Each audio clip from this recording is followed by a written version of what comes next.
Friends, ये ई दृष्टि current affairs magazine का 5वां वीडियो है। बाकी के 4 वीडियो डिस्क्रिप्शन में दिए गए हैं और आई बटन के माध्यम से भी आप देख सकते हैं। आइए इस वीडियो का पहला सवाल देखते हैं कि मुख्यमंत्री महिला उत्कर्ष योजना किस राज्य की पहल है। तो इसका उत्तर हो जाएगा गुजरात राज्य। यहाँ पर एक बार दोबारा देख लेते हैं। 17 सितंबर 2020 को राज्य में महिलाओं के समूहों को ब्याज मुक्त ऋण प्रदान करने के लिए किस राज्य में मुख्यमंत्री महिला उत्कर्ष योजना शुरू की गई है। ठीक है, तो ये शुरू की गई है गुजरात सरकार के द्वारा। और अगली न्यूज बिहार से लेकर के है। 15 सितंबर 2020 को प्रधानमंत्री नरेंद्र मोदी ने वीडियो कॉन्फ्रेंस के माध्यम से कुल कितनी लागत राशि की बिहार में शहरी बुनियादी ढांचे से संबंधित 7 परियोजनाओं की आधारशिला रखी और शुभारंभ किया। तो टोटल बिहार में जो है शहरी विकास को लेकर के प्रधानमंत्री मोदी जी के द्वारा 7 जो है प्रोजेक्ट पे काम किया गया है और उस 7 प्रोजेक्ट की जो लागत है वो 541 करोड़ रुपए है। अब चूंकि बिहार से रिलेटेड चीज़ें हैं इसलिए बिहार की परीक्षाओं के लिए पूछी जा सकती हैं। आइए इसको थोड़ा हम और डिटेल में देख लेते हैं।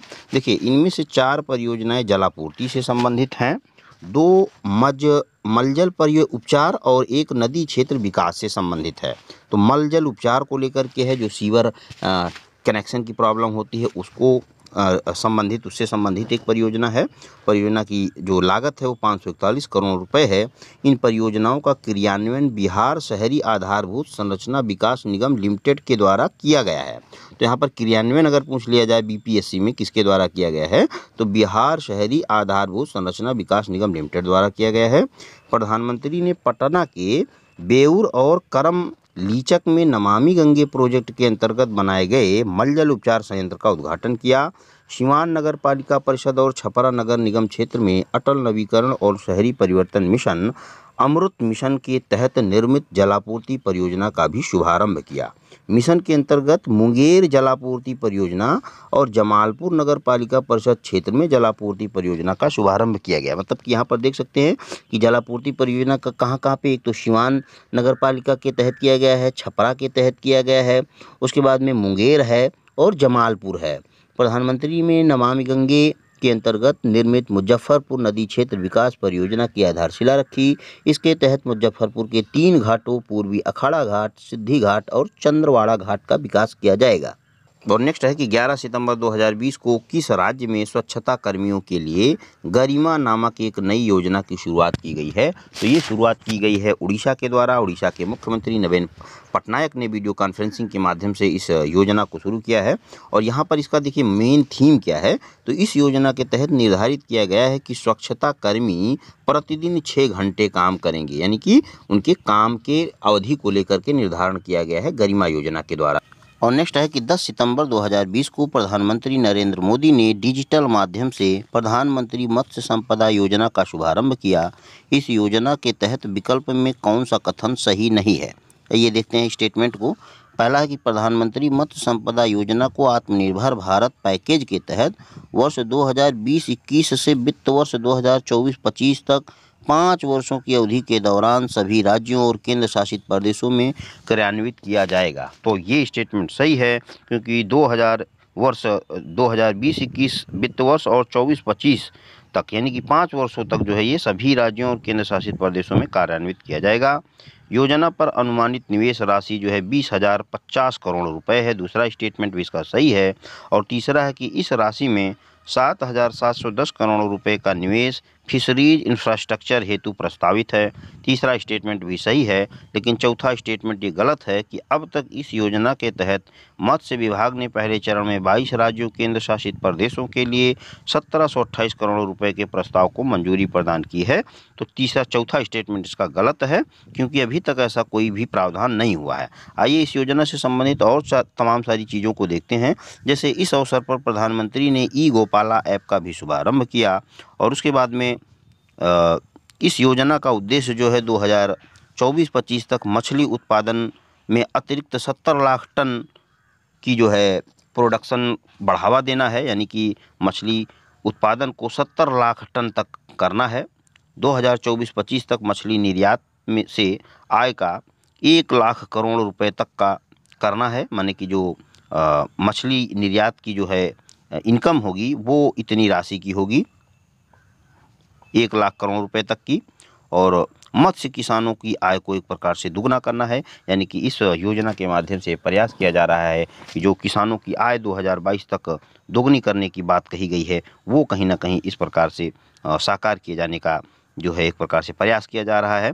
इसके तहत राज्य में 3 लाख टन अतिरिक्त मछली उत्पादन का लक्ष्य रखा गया है। तो और किस राज्य में? ये बिहार राज्य के लिए किया गया है। ठीक है।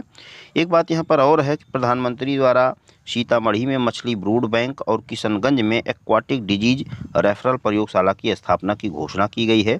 ये सवाल बिहार के लिए बहुत महत्वपूर्ण है।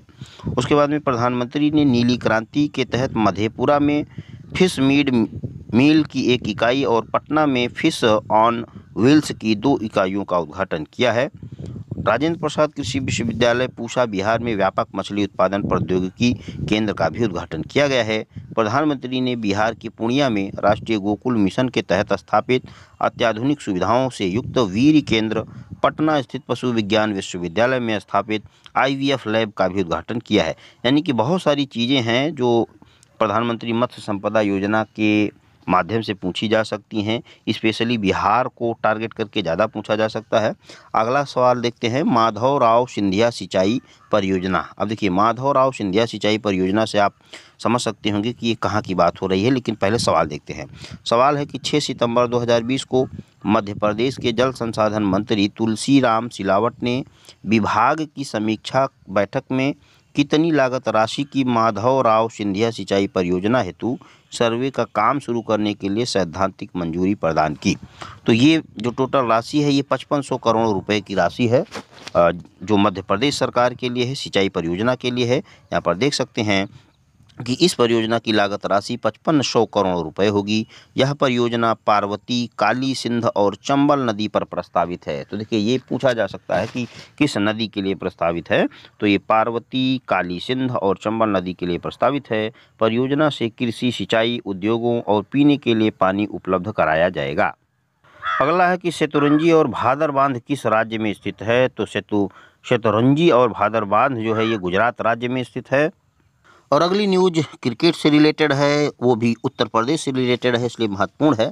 मेजर ध्यानचंद विजय पथ योजना 29 अगस्त 2020 को उत्तर प्रदेश सरकार ने मेजर ध्यानचंद विजय पथ योजना की शुरुआत की। प्रारंभ में इस योजना के तहत प्रदेश के कितने अंतर्राष्ट्रीय खिलाड़ियों के घर तक पक्की सड़क बनाई जाएगी? तो देखिए, सबसे पहले तो ये जान लीजिए कि मेजर ध्यानचंद विजय पथ परियोजना योजना किससे रिलेटेड है।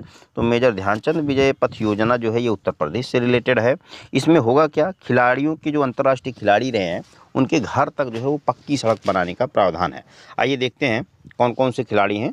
देखिए, इस योजना के अंतर्गत लाभान्वित होने वाले 19 अंतर्राष्ट्रीय खिलाड़ियों में भारतीय तेज गेंदबाज भुवनेश्वर कुमार, पूर्व तेज गेंदबाज प्रवीण कुमार और पीयूष चावला और मोहम्मद कैफ जैसे चर्चित पर्सनैलिटी शामिल हैं, जिनके घर तक जो है वो पक्की सड़क बनाने का प्रावधान है।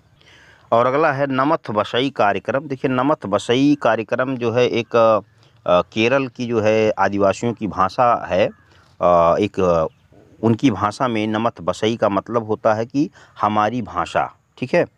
अगस्त 2020 में केरल सरकार द्वारा शुरू किए गए नमथ बसई कार्यक्रम में अट्टापड्डी में 192 बस्तियों के अधिकांश, देखिए ये अट्टापड्डी जो है ये स्थान का नाम है। ठीक है। 192 बस्तियों में अधिकांश बच्चों को कक्षाओं से जोड़ा गया है, जिन्हें 3 जनजातीय भाषाओं में शिक्षा प्रदान की जा रही है। किस भाषा में शिक्षा प्राप्त करने वाले बच्चों की संख्या सर्वाधिक है? तो देखिए, ये जो है इरूला भाषा है। इरूला भाषा में शिक्षा प्राप्त करने वाले की बच्चों की जो संख्या है वो सबसे ज़्यादा है।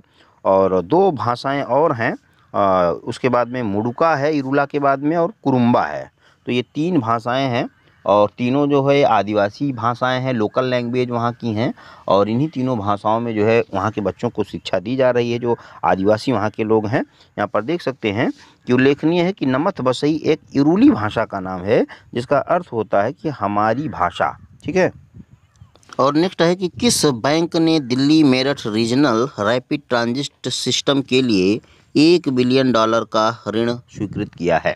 तो इस बैंक का नाम है ADB यानी कि एशियन डेवलपमेंट बैंक। और यहाँ पर देख सकते हैं कि 18 अगस्त 2020 को ADB ने Delhi Meerut regional rapid transit system यानी कि RRTS के लिए $1 बिलियन ऋण इसकी जो है स्वीकृति प्रदान की है।